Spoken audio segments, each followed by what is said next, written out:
You can hear me. Okay, Bismillah, alhamdulillah, wa sallallahu sayyidina Muhammad wa ala alihi wa sahbihi ajma'een. Alhamdulillah. We thank everybody for joining us for this webinar. This is about training the Muslim chaplains as mental health providers, and we're just here to endorse the Institute of Muslim Mental Health and kind of talk about how as a Muslim chaplain, why mental health is important. So we're going to just go ahead and begin. Sorry for the confusion in the beginning, but time is of essence, and so we want to make use of the time, inshallah. So a few take-home points that I want to go. I hope everybody is seeing these slides. I'm not sure. If you can type in yes, that would be helpful. But my mental health, I want to establish that it is determined by one's background and it is like a cultural determinant.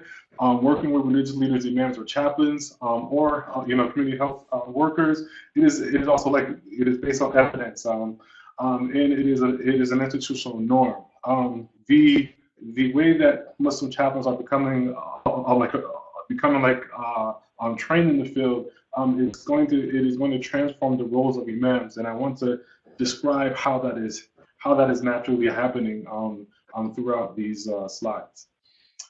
So with that first point, within the DSM-4, there are diagnostic categories within 79 of them, that the presence of one or more of these, whether you have these within on the slide in A, whether you have disorderly speech, or it can be as a course of impact of the influence of one's background, and it's not like a mental health. It's not diagnosed as a mental health.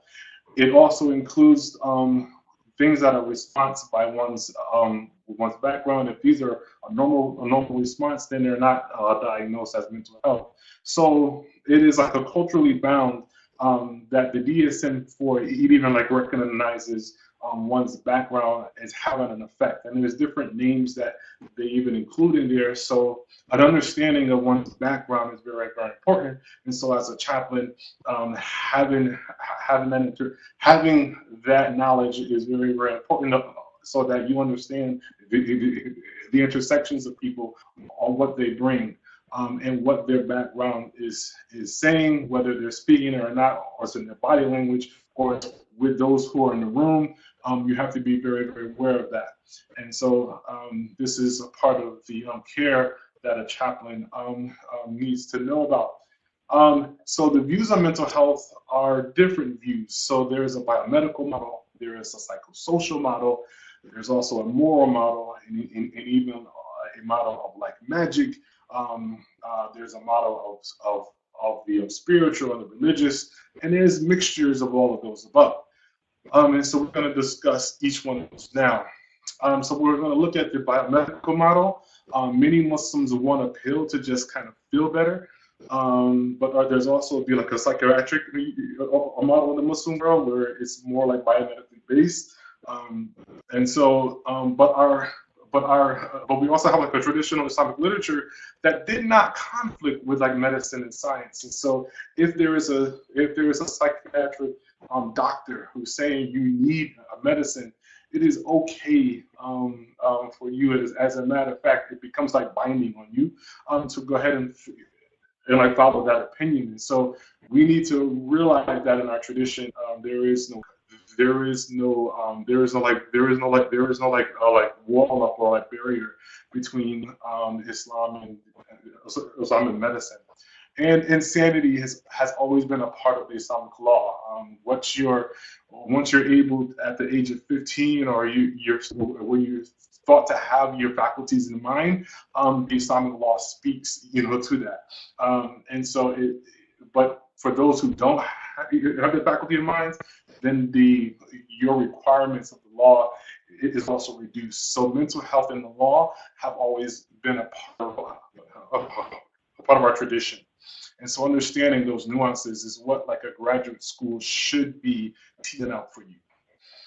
Views on mental health. And so, as you know, some of the psychosocial things that come up across different family when you have a conflict within your family, sometimes it goes down from intergenerational, sometimes economic challenges, sometimes you can be dealing with just esteem problems within your family. Sometimes males are given more preference than if you're a female. You can have 6 daughters and 1 son, and son gets poor treatment. That's an issue. And so these are all things that we need to look at. There are also problems of the realities of what's going on in the world, and wars and different conflicts. Feelings of being under siege is also a problem. Perceiving, somebody is not feeling that they're getting a fair trust society, and just one's identity. What does it mean to be LGBTQIA, and also like Muslim, and how is that dealt with within the family? And you as a chaplain, as an imam, how are you being hearing or that person? And so these things also these things also matter. So I'm going to be looking at a 2010 study done by in New York City that kind of looked at the emotional response that was after 9/11. And so you can see that the physical and emotional responses were upticked. People were expressing they felt anger, they had difficulty sleeping, they were fatigued, exhausted, problems with focusing, problems making decisions, and some of these symptoms were very harsh, where they felt anxiety, fearfulness, despair, hopelessness, guilt and shame, thoughts of death, and even suicide, sadness, just crying, just by the thoughts. And even people reported even using using alcohol. And so we need to be mindful of these. In that same report, you find the avoidance, symptoms, people having reluctance, to leave home. There was emotional numbness and disconnectedness. And how does that translate in being a father to your daughter or son, or being a husband to the wife? Like, how does that translate? And so the avoidance of going into public, being clocked, being locked up in your home. And so major changes in life. How do you cope? People were, 77% were feeling that they had, again, their esteem was lower. An 83% change in their self, not feeling sure of themselves. And even 92% had their sense of their self, their own knowledge of their self, felt like it changed. And so then there's also the model of spirits and black magic. So these are also negative forces that are in the world, witchcraft and spirits and possession of jinn, the evil eye. This is also a model that you as a chaplain or imam or somebody who is responsible, for the care of souls of others, should be aware of these things and what is our response. And so these are the things that you can model. Another view is the morality and what is from our tradition. And so there's the belief that mental health is because of you have an effective relationship with God, you're being punished from God, it's all God's will. And so these are things that can be projected onto the people that are experiencing those things that we just looked at. Or they say, for no Muslim is afflicted with any harm, but that Allah will remove his sins as the leaves are falling down. So you can just give these scriptures without listening to the background and kind of really determining. So we want to avoid just kind of just having these things that you kind of roll off the head and the counseling, being counseling is not an opportunity to preach. So we need to be aware of these things. So affliction and those who are, and that's a typo there. I forgive me for that.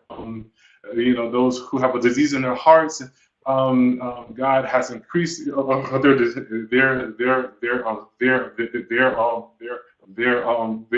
their sickness, and grievous is a penalty because of that they lie to themselves.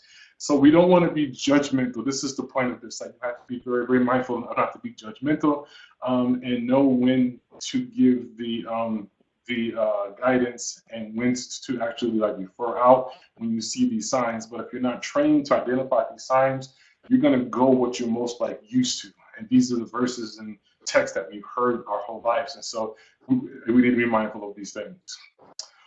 Views of mental health and morality. It says to go on that faith is another way of coping with stress. Maybe your faith is not strong enough. We can hear these things. And we hear verses like, but the guide to those who turn to him in patience, and those who have believed and whose hearts find peace and the satisfaction in the remembrance of God, without doubt in the remembrance of God do hearts find contentment. So what's the matter with you that you can't find remembrance, you can't find contentment and remembrance of God? So we don't want to use these verses as sticks. And so just be mindful that successful indeed are those believers who humble themselves in their prayers. Perhaps your lack of self-esteem and all this is because you're not feeling like a humbleness of prayer. So these things can be used, and we want to be mindful of these things, that this is not the way. This is not the way of our beloved, and so be mindful of these things. These are, yes, a part of our tradition, but they're not a part of the pastoral care part where he cared for, where he mentored, where he guided over time, where he himself sought help, where he said, wrap me. And so there was times when he himself needed care. And so we need to be mindful of these things when mental health issues are like a challenge. And this is a day and time in which we are facing that more and more. So the appropriate care and the types of services, the role of the faith healing.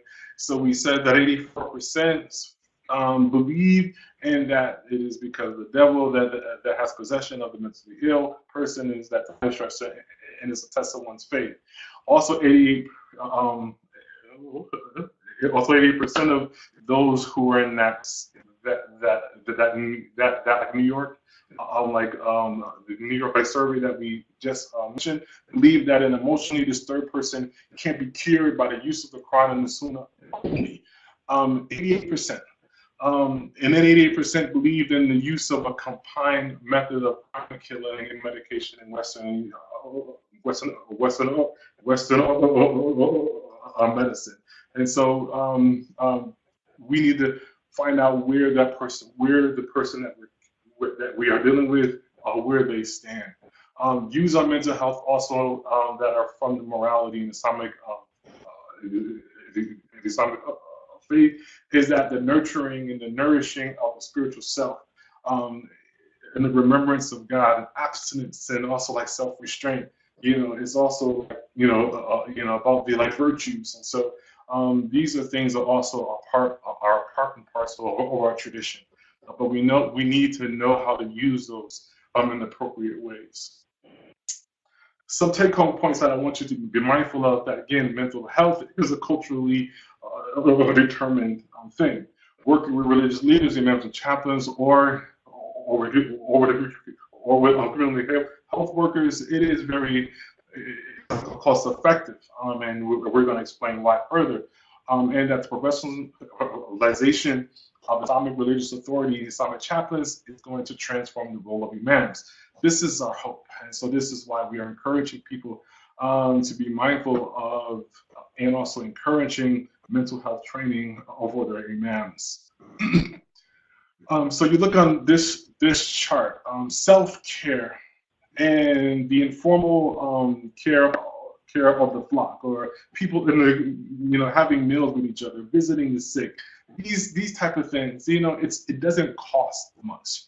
It's just the cost of just you deciding that my service is going to be in these ways. There's ways in which we can care for ourselves. There's ways in which that we can informally, wash our bed, and we can go help, help families that are hungry, that somebody has lost a job, somebody is sick. And these are all low-hanging fruit. They don't cost much. And so, so the more that we understand how we can care for people who are just stressed, or people are carrying a lot of weight, the more of a mental, more of a healthy sense of model that we build. We build that beloved, that like beloved like Medina model. We have to be mindful and more people engaged. Because self-care and the informal care of the community goes away when people are text-based, where they just throw verses and scriptures and sayings, and they're not about presence. They're not about showing up, and nor about speaking up. And so we want to encourage that, so that we spread this love. So anyway, that's I don't know if I'm sounding like I'm preaching, or I gotta chill out a little bit. So anyway, so so I want to also just remind you that the appropriate care and also the like services for the roles of imams, that more than like 50% said that they believe that the purpose of their imam is to be a counselor. Is to be like is to be an advisor, Deen Nasiha. We hear this over and over again. And so what does that mean? People believe that you're supposed to have some qualifications to give them Nasiha, to give them really care. And so we have to work at looking for ways in which we can become more and more educated on mental health, so we don't do any harm. Why include imams in mental health services? This is the question. Muslims often turn to their imam first, because the imams, they're like the person with that long jacket, and they open up their jacket like they can do everything. They can pull things out of their hats or the kufis. They can solve everything. There's less of like a stigma, going to a therapist like something's wrong with you.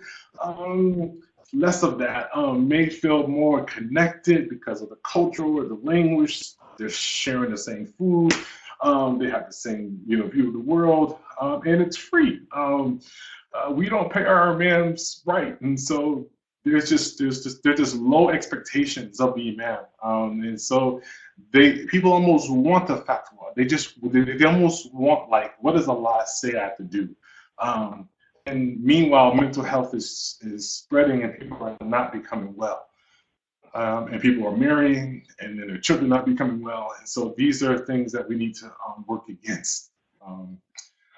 Challenges, limitations that imams have. Sometimes they're coming from a foreign background, and so the barriers of what is expected here is not really lived up to. It's something always from like back home. And so the cultural norms that impact us, there's a barrier there. No formal training in counseling theory, techniques.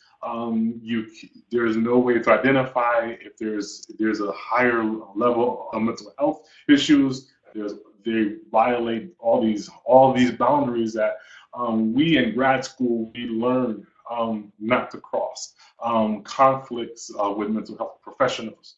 They feel like they're encroaching on their turf. These are things that imams, these are barriers that we need to help them get like beyond. Again, the take-home points is that mental health is culturally determined. Working with religious leaders and imams and chaplains or community mental health is cost-effective. But the professionalization, this is the point where I'm on now, of Islamic religious authority, Islamic chaplains, is going to transform the role. Future of Islamic chaplaincy. So the institutions provide economic, there's jobs in the prisons for it, which chaplains have a lower bar of entry there, but from the state level, but but as a federal chaplain, the bar is actually the highest to be a federal prison or chaplain. The military, again, the bar is high. So your standards of care, your understanding of these models of like these like models of like therapy, it is required. So as a university, chaplains a mixed bag. Sometimes they have high standards, sometimes they have medium standards, and sometimes they have low standards. It just all depends on like where you are. In a hospital, that's where your standardization is really high. They accept that if you're like a volunteer, but if you're a chaplain, then you definitely need to go through training to be able to identify these things. We really need to work on our like endorsement. We need certified chaplains who are endorsing other chaplains, and not just people who have the title of chaplain, but people who have gone through the rigors, gone through the requirements of being a chaplain, themselves have to certify. And so these are things that are important. And also, we need mentors and clients that are just aware of these things, so that you can help be like each, so that you can teach, and spread this understanding. This is very important. Future of Islamic chaplains also is that we need to develop, what is our core, what is our like, what do we believe is what we're doing? Are we spiritual care providers solely, or are we pastoral care? And which one of those first? Are we not even pastoral care supply? Are we just strictly spiritual care? And where is mental health in that? And so we need to define who we are, and that has not quite happened yet. We need to understand how this also applies, how this applies ethically, rights of prisoners, the ethics of war and jihad, like when you're a military chaplain, like how do you teach these things, generations in college, huge issue that we need to understand that. And if you don't understand that mental health is also like culturally determined, then you will miss this. And also bioethics is also huge, that is part of the future. But if we're not educated, if we're not seeking to be aware of the therapies that are out there, the different theories, and we're not challenging these without looking at our tradition, whether it's law or whether it's whether it's our like theology, or whether it's from our spiritually rich like background, and we're putting these in like dialogue. We need to kind of push this forward. Also, mental health, a personal role is about understanding the pathology. We need to understand what are the basic skills as a counselor. We need to be aware of what's clinical and what our like professional like boundaries are. We need to develop these core competencies. We need to create a endorsement body. We need to have a certification agency. These things are very, very important.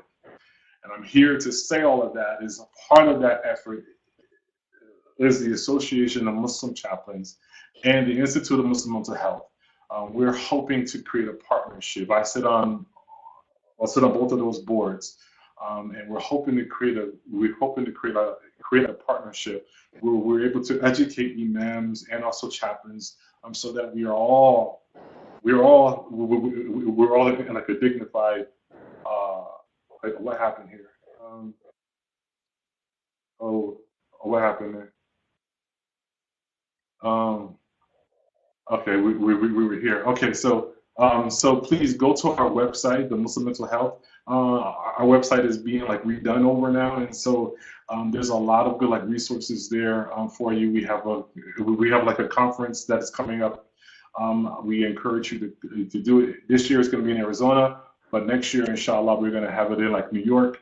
And so we encourage you to come and join us. If you are a chaplain, you're also more than welcome to come. And also the Islamic, the social service is also a resource there. And we're looking to get past this right here. Pray to RAKAT and give me a call in the morning. We want you to have a deeper a deeper understanding of mental health. That sometimes, yes, faith and your spirit is a part of it, but it's not the whole, and it's just, that we understand that it's a part. That should not be the end of our mental health assessment. Is pray to Rakas and give me a call in the morning. And so, um, uh, with that, here's some of the references that I cited. If anybody wants this, they are more than happy to have it. I have all of the citations that you are more than welcome to read. And now I open it up for Q&A. Alhamdulillah.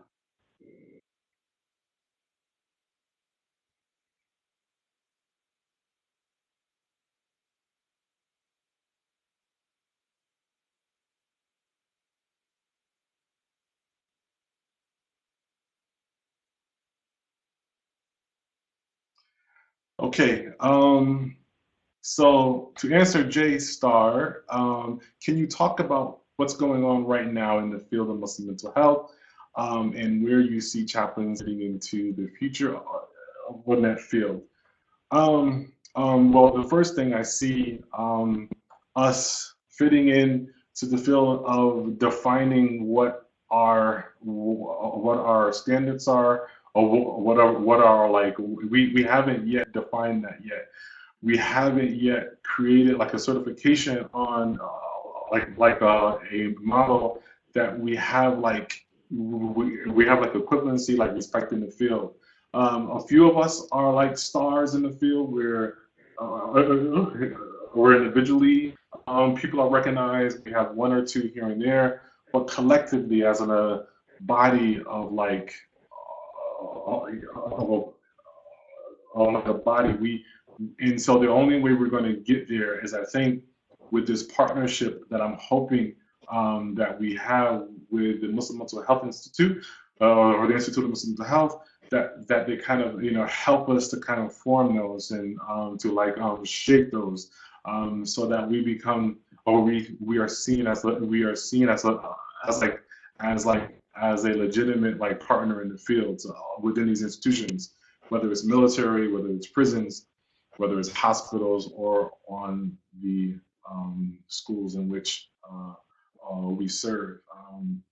Right now, it's kind of it's just not there, and so I see the role of Muslim mental health, the institute, being able to help us work on those things, and so chaplains fit in by becoming involved, doing like a cross-fertilization, going to the Muslim Mental Health Institutes, like a national, like events, writing papers, doing like a journal, like writing. We need more and more of that to kind of create like a robust like field that we're just starting now to just scratch, and we need more of that. And so I'm hoping that the Institute of Muslim Mental Health and work with AMC, that we're able to recruit more and more people to do that. And so my brother from Bucknell, Assalamu alaikum, my brother. He says, a huge issue indeed. Many don't understand the difference between a chaplain and imam. And so I think that's, that is like partly our fault. That's our fault as that's probably our fault as like a chaplain. We haven't defined who we are and how we are distinct, how we are people known is known on how that we are alike, but people don't know how we are like unique. And so we have to. This is why we need to do a better job ourselves. And I'm putting myself in the front of that. And so this is one way I'm hoping to get the like dialogue going, so that we can do a better job about explaining who we are and how and why we do what we do. That is different, from different from a man. That is not based with any institution. They are visitors to those institutions. They are supporters of those who go to and come from those institutions, but they are not the chaplain. The chaplain is institutionally based, and you need to understand. You need to understand the needs of your institution very, very well. And this is why the qualifications and the standards are very, very important, so that we don't degrade the status or blend or blur the status between those two. Are there any more questions?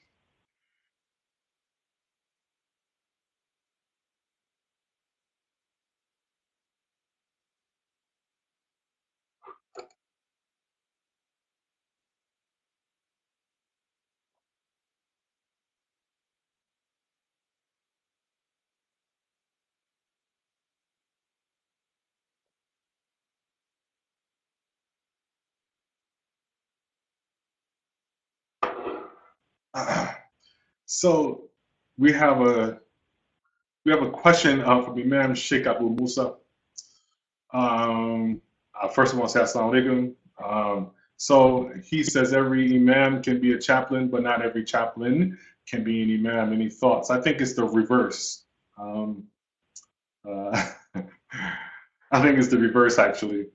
I think that every chaplain, can be an imam, but not every imam can be a chaplain.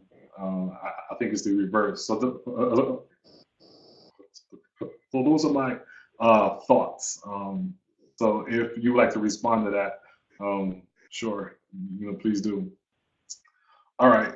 Has MMH begun providing training in Islam and working at the intersections for mental health providers? I'm stuck by the challenge that many people seek Muslim providers out, but that many don't have the education and the deen beyond what they received at home or in Sunday school, which is often but not always insufficient.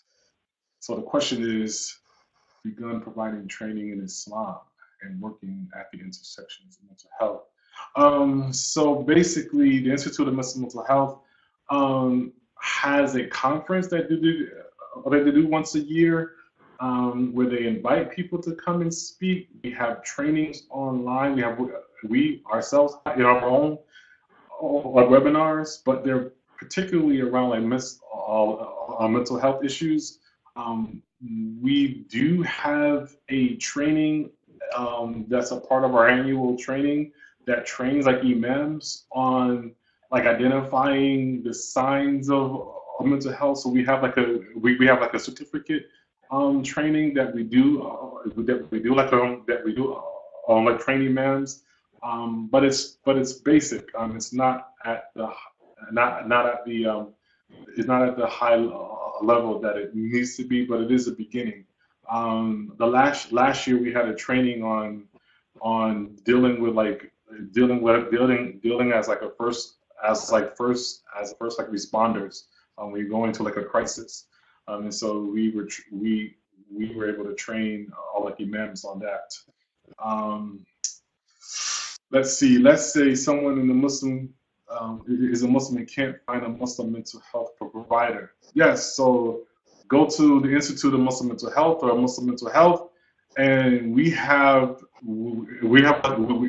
national database. You can put any city or town, and you can find a mental health care worker that is in your area. And so that database has been building up for now like 12 years, and it's just growing and growing. And so there is a way now. So Muslim Mental Health, look us up, and there is a way. If you are an imam or a chaplain and you need a Muslim health provider, You can put in your town or your region, and you can find one. Inshallah. All right. What else do we have? J-Star, again, I know they provide that for imams, but do you train the mental health workers in Islam, essentially a chaplaincy crash course? We want to avoid any crashes and any courses that are related to that feels like a crash. I don't believe that this work that we do could be reduced, or I don't think we should fall into like a reductionist terms. I think that people need to qualify themselves, and there's different ways in which one can do that. Like I always encourage my students that may not be going to be Islamic to be like a chaplain, that they take like a unit of a TPE. Sometimes some of my students who are going to be doctors here at like Williams, they'll take a gap year, and in that gap year they'll do like a unit. So I think that, there's an avenue to kind of get yourself like aware and like familiar and in a peer group and have a supervisor. So you kind of get, that's the only crash course that I will like endorse. Anything else, I don't know. I mean, if you show me something that I can look at, maybe, but I only encourage where there's an established, like a muwatta, like a well-traveled path. I haven't seen a successful crash course to kind of get at the nuances and expertise needs. Okay. And I'm sure others said this before, Descartes. Okay. I don't know where that's coming from. I agree, but I think that mental health workers who are Muslim are often finding themselves in that role. Yeah, and just as we have just encouraged imams and chaplains not to, or we encourage imams to stay in their role, I also encourage mental health workers to stay in your lane. I think it's easy to cross over those boundaries, but I think there's an ethical problem there, because I was taught and trained that you set the kind of the agreement up, like, this is what I'm able to do, this is what I'm going to do, and this is what the expectations that you can expect, from me. And so sometimes if you're a mental health like worker, and you then add on like an addendum to spiritual care or Islamic guidance within texts, or like what's going on within like religiously, I think that is like a boundary that is crossed, and I don't encourage that going that way or going the other way.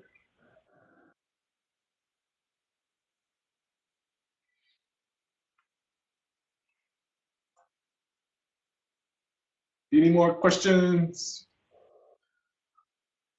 And all of my beloved brothers and all of my beloved like sisters who took the time out, I definitely saw like Mr.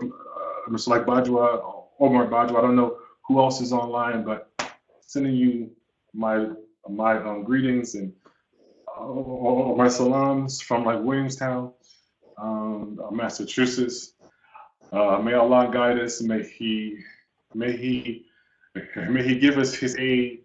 May He open up our hearts and put in light, and may He keep that light lit in so that it becomes reflections on the hearts of those that we serve, and let us know that any light that is given is only from God and from God alone. In whatever darkness that we are in, or we are serving those who are in darkness, It is only by His light that we are guided. And let us keep that firm in our hearts and on our minds at all times, that we do not be unmindful of His light and His gifts and His privilege that He has given us to serve in this way. So may Allah keep our hearts pure, keep our lights lit, and may He help us and sustain us and grow this field so we can serve more and more. So assalamu alaikum, and may you all be blessed. And I hope you have I hope your like breaks are restorative. All right. I'm signing off. Assalamu alaikum.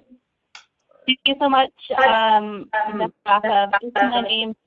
I just want to thank everyone for joining us today, and thank you for your time as well. Thank you. Assalamu alaikum. Wa alaikum assalam.